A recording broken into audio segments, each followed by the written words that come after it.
Setelah jaksa penuntut umum menghadirkan saksi ahli toksikologi pada sidang kemarin, hadir juga saksi ahli hukum pidana Edward Omar Sarif Hari. Saksi ahli akan menjelaskan keahliannya dalam koridor hukum pidana tanpa membahas kasus dan memberikan kesimpulan. Pasal 338 tentang pembunuhan dan pasal 340 tentang pembunuhan berencana itu menghendaki adanya motif dalam perbuatan yang tadi sudah dijelaskan dan pertanggungjawaban pidananya. Yang mulia, sidang ini selalu disiarkan oleh beberapa stasiun TV. Saya mengikuti dari awal sampai akhir, kalau biasanya memang ini ada siaran langsung dalam sidang ini. Biasanya selesai sidang ini, saya mendengar beberapa komentator mengenai persidangan. Yang bikin saya tergelitik dalam hati, kadang-kadang komentator itu tidak mengerti apa yang dia komentari.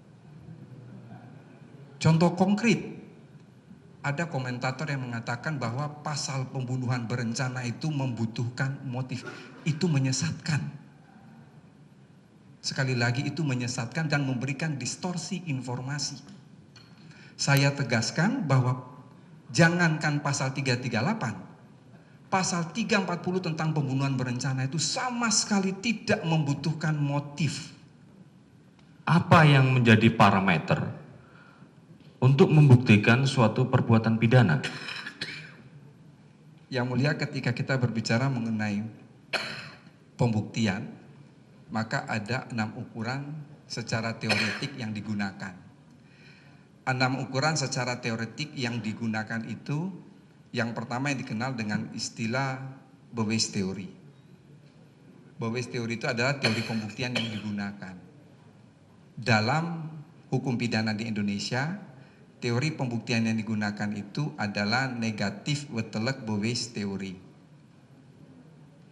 Hakim memutuskan perkara berdasarkan alat bukti ditambah dengan keyakinan. Yang kedua, kita bicara soal Bowes-Middelland.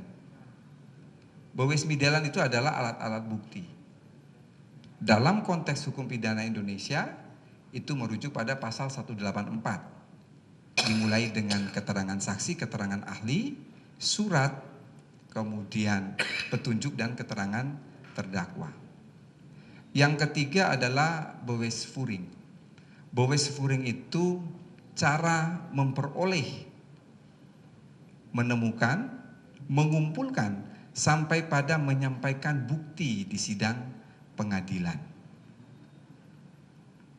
Yang ketiga ini, yang mulia, celakanya dalam kitab undang-undang hukum acara pidana ini, dia tidak mengatur secara tegas. Apakah dalam memutus suatu perbuatan pidana, apakah semua alat bukti itu harus ada? Yang tadi sudah sampaikan dari 184 tadi.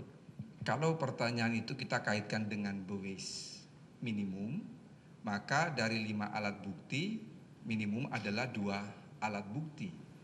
Artinya ketika kita kaitkan dengan pasal 183 KUHP, di situ adalah dasar dari negatif Wetelek Bowes Theory yang mengatakan bahwa hakim menjatuhkan pidana jika berdasarkan minimum 2 alat bukti telah menimbulkan keyakinan. Maka tidak mesti 5-5-nya terpenuhi, 2 saja cukup.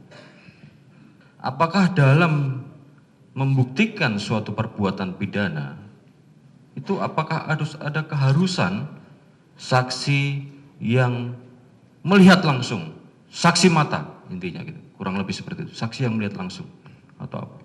Yang mulia, menurut pendapat saudara gimana? Yang mulia, saksi mata atau eyewitness di dalam teori pembuktian dikenal sebagai direct evidence, bukti langsung. Tetapi di dalam teori pembuktian juga kita mengenal yang namanya circumstantial evidence. Circumstantial evidence itu bukti tidak langsung, lalu kemudian berdasarkan fakta-fakta yang ada,